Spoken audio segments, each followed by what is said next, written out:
come to a diagnosis of Mr. Christian? I did. And what was that diagnosis? That he has autism spectrum disorder. Did you notice any diagnostic challenges in working on this case?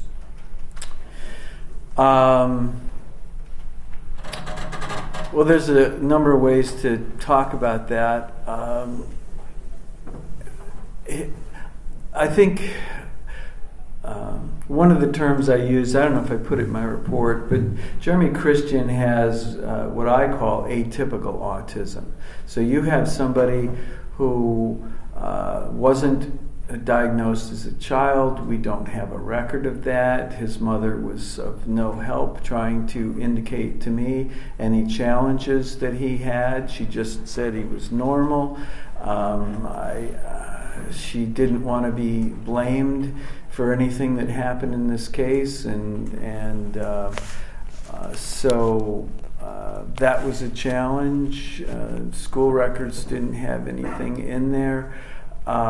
He comes along and he goes to prison at about age 19 or 20, and he's in prison for somewhere between 8 and 10 years, and comes out of that, as we might expect, a different individual. That's a real challenge. What does that all mean? How did that affect him? What's that all about?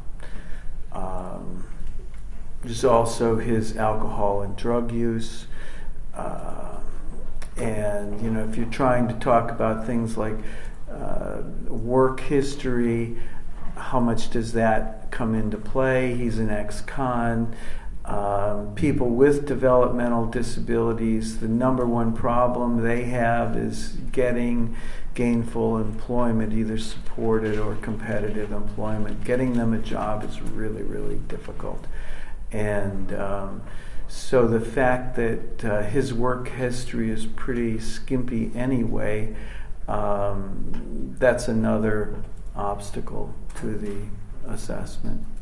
Are those disabilities that you listed, failing to read the room, not being able to recognize nonverbal cues, social interactions or the lack thereof, isolation, impaired friendships and relationships, would you describe those as profound disabilities? Yeah, I wouldn't apply isolation to Jeremy. I would say he has impaired friendships. And could those disabilities alter a person's life course? Yes, of course. And just so we're all clear, it's not your opinion that Jeremy Christian is legally insane. No. He's not suffering from schizophrenia. Correct, he's not. He's not disconnected, in other words, from reality.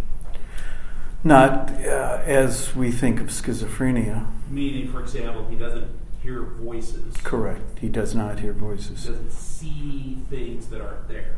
That's correct. All right. Autism spectrum disorder cannot fully account for or explain his behavior on an X-ray.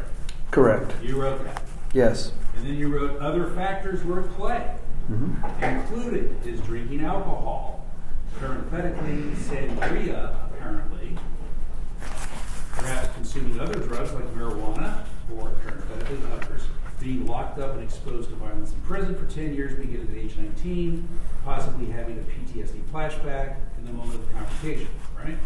Correct. So you wrote in the report that autism spectrum disorder can't fully account for what happened. Right? Indeed, that's right.